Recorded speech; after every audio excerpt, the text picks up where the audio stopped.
الرحمن علم القرآن خلق الإنسان علمه البيان الشمس والقمر بحسبان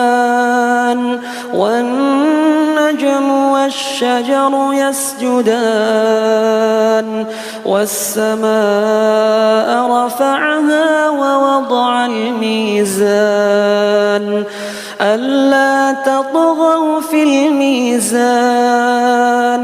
وأقيموا الوزن بالقسط ولا تخسروا الميزان والأرض وضعها للأنام فيها فاكهة